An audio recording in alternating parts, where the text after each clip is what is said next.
Hello there. Thank you for keying into my channel. I really appreciate you. Please, as I share information with you, please do share it with others. Press the like button, subscribe, so that I will know that you are going to do more, and then I will be happy that information is being passed on to those who should have them.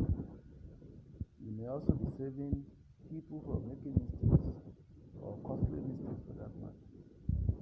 Also remember to press the notification button so that anytime I upload a new video, you will be able to have access to it and benefit from it.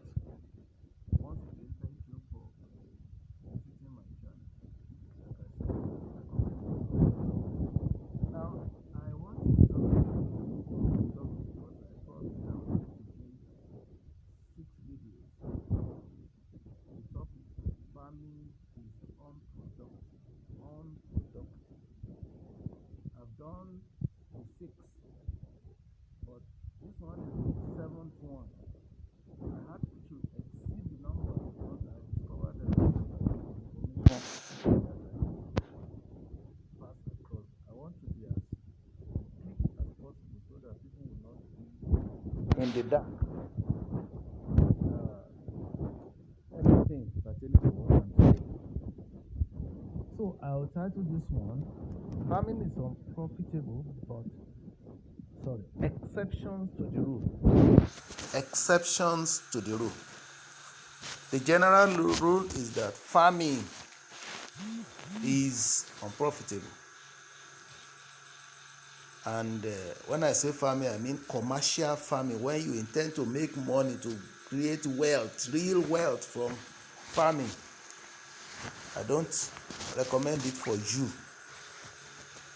Number 2, I want to talk about the exceptions to the rule. Number 1 exception to the rule is that subsistence farming is inevitable. Otherwise, the whole world will collapse. There will be no food. Everybody will be dead. That's why they say agbeloba. If you ask me, it is the subsistence farmers that are upholding the nation. Even though they don't have support, they don't have anything, but to God be the glory, they are feeding themselves and then selling the remaining to the market. Profit or no profit, they don't even make profit because they don't even do the calculations. But they are feeding themselves. I'm a beneficiary of that. That's why I can never leave farming until I die. Even if it's ordinary vegetable you plant at the back of your house or little few. Interestingly, do you know that the yam you are buying, if you have little space at the back of your house, you can just cut the head. That's your savings against next year. Just make little. You don't have to heap. Heaping only makes the yam to be able to, makes you to be able to harvest it easily and then gather some more fertilizer. If you can't heap, just dig the ground and put it. Then you will need a digger to be able to dig it if it does well, to dig it out when it is ready. So do farming, please. It's an exception. Subsistence farming is number 1 exception to the rule.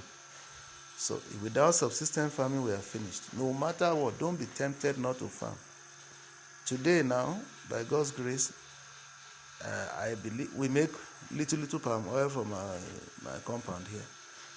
We rear few snails. We just throw them in the compound, and when we need them, we pick them, and they are multiplying there. We rear chickens. We still have provision to make garri that we eat, as I said, not for commercial purposes. And when we say not for commercial, it's not as if your subsistence farming should not be big enough to feed you. That's why I recommend that if you want to do farming, subsistence farming, to feed your family, a family of 4, do 1,000 heaps of yams. 1,000 heaps. Do you know why? She want 1,000 heaps. No. Are you not going commercial? No. The truth is that it's not all the yams that will produce uniformly. All the big yams you are seeing in the market, they are selected. Out of 100 yams, you may have only 20 or 30 that are really worth the size or worth the price, or but because you are buying it directly, that's why you say big yams. It's no farm produces all big yams, no matter how much you try, because even every portion of the land differs, and then maintenance and anything can happen. So that's one. Plant okra, plant vegetable, plant all those things to relieve yourself. Many a time now, we don't buy anything substantial. Like I said, we make sometimes 10 liters, 5 liters of palm oil. They all add up. So that's all about that. So subsistence farming is very good. Then you must do farming again. Go into farming. Go into marketing foodstuffs. Because go into marketing foodstuffs, what do I mean by that? Buy and sell yams, buy and sell palm oil, buy and sell anything that is food. You are not likely to lose much. In fact, the reason is this: that you don't have problem with production. It's not you that bears the cost of production, and you know how much you bought your stuff, and you know how much margin how much you are going to add to it as your own profit margin, and you will sell it as fast as possible, because people will always buy food. So be a seller of foodstuffs. You are not likely to lose. In fact, to me, it's a good business if you want to do that one. Then of course you will follow the rules, because if you are a seller and there's no market, you go and buy stuffs. Then you go and locate where people who can afford what you are selling can. Anyway, do your own feasibility studies and make sure you don't deal so much in perishables, items that are perishable so soon. If you know you want to deal in tomatoes, make sure the quantity you buy is what you can sell at once or in one market, because you can't keep them for long. Even yams, storage for too long can cause problem, though they still endure. So be a seller of farm products. You make your money, and if you locate well, you can become wealthy from it. Then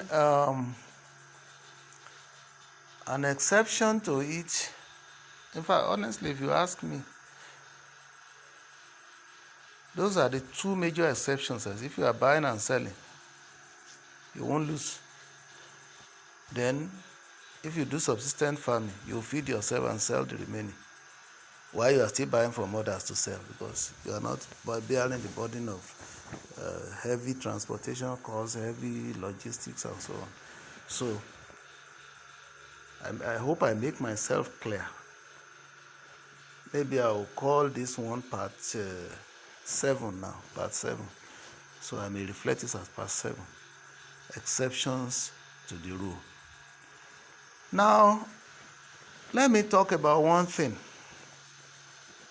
During the course of my discussions in parts 1 to 6, there's something very vital that I omitted. Though I touched it somehow, but I didn't explain it. I said, anytime my wife and I are talking about farming, she will say, hey, are you sure you are getting anything from this? Do you do your calculations well? This and that. Do you think that the yields from these farms are really paying back your money? And she always expressed her doubts as to whether farming, even without going to the details, doing all that I've done, she will say, look, I don't see farming, commercial farming. Let me always say that. I don't see commercial farming as something that is worth all the efforts that we are putting into it. I will tell her that, come, madam, If you do your commercial farm well, very well, if you do it the way it should be done, if you do it correctly, that's my language, you will get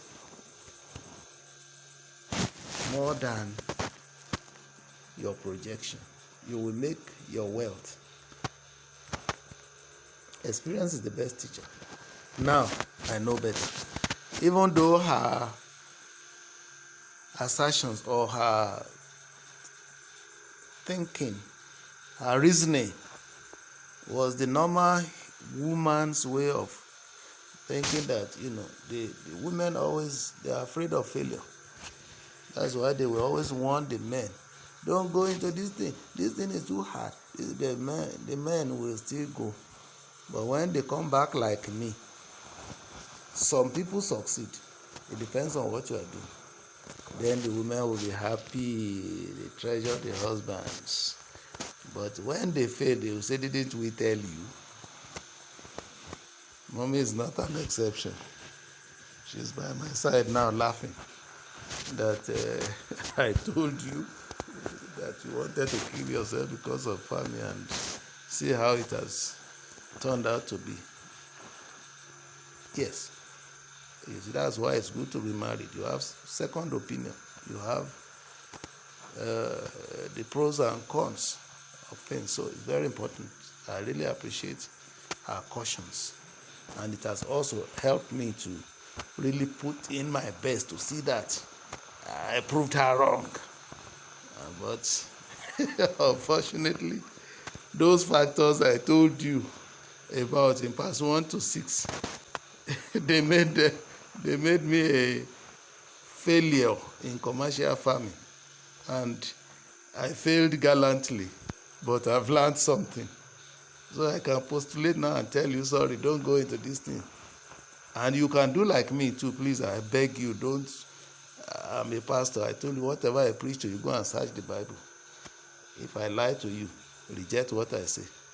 The same thing I'm telling you now. I've been in the field of farming. If you still are desirous of going there, don't be scared. Go there. Your own